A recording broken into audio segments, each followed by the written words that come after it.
સુકલ તીર્થ mini Kabir વડ અન્વયે વડના વૃક્ષો વાવી તેનું જતન તેમજ ઉછેરની પ્રવૃત્તિ પણ ઘણા સમયથી વેગવંતી બની છે, પરંતુ કેટલાક વિઘ્ન સંતોષીઓના પાપે કિન્નાખોરીપૂર્વક નડગત કરવામાં આવી રહી છે.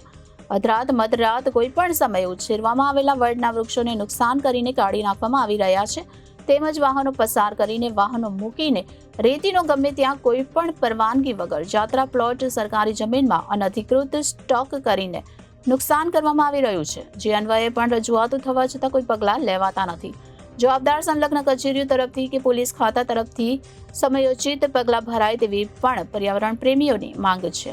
સુકલ તીર્થ નદી કિનારે નિદાન પટેલ તેમજ તેમની ટીમ દ્વારા વડલાના વૃક્ષના ઉછેર માટે તેના જતન માટે ભરૂચ જિલ્લાના વિવિધ પત્રકાર સંઘો, રાજકીય સત્તાધારી પક્ષના વર્તુળોમાંથી જિલ્લાના ફોરેસ્ટ વિભાગ અધિકારી તેમજ વિવિધ ઔદ્યોગિક એકમોના સંગઠનો, ધાર્મિક સેવાભાવી સંગઠનો તરફથી પણ પ્રોત્સાહન મળી રહ્યું છે. તેઓ પણ સુકલ તીર્થ નદી કિનારે મિની કબીર વડ અંતર્ગત વાર તહેવાર નિમિત્તે પોતાના નામે અથવા પોતાના સ્વર્ગસ્થ પિતૃઓના નામે વૃક્ષ ઉછેરવામાં સહયોગ આપી રહ્યા છે.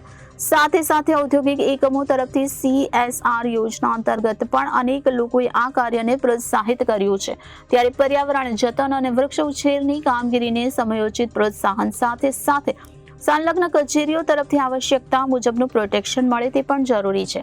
એક તરફ સરકારી જમીન પચાવીને ગેરકાયદેસર બાંધકામ તેમજ વાહનો, નાવડીઓ, હાઈવા, ટ્રેક્ટર, JCB વગેરે મશીનરી સરકારી જગ્યામાં બિનઅધિકૃત વપરાશ કરાઈ રહી છે, તો બીજી તરફ વૃક્ષોને નુકસાન કરવામાં આવી રહ્યું છે.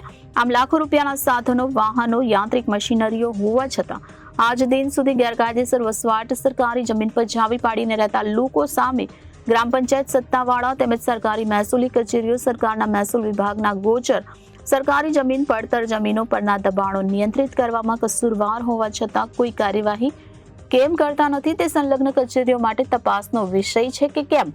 મહત્વની બાબત તો એ છે કે સૂત્રો તરફથી મળેલ માહિતી મુજબ STM પ્રાંત અધિકારી તરીકે અમિત યાદવ હતા. તે સમયે રેતીની રેડ દરમિયાન જાત્રા પ્લોટ ઉપરના ગેરકાયદેસર પાકા રહેણાંક તેમજ અન્ય દબાણો બાબતે તત્કાલીન સરપંચ તેમજ તત્કાલીન તલાટીને પણ સ્થળ પર ગેરકાયદેસર દબાણ દૂર કરવા મૌખિક સૂચના આદેશ કર્યા હતા.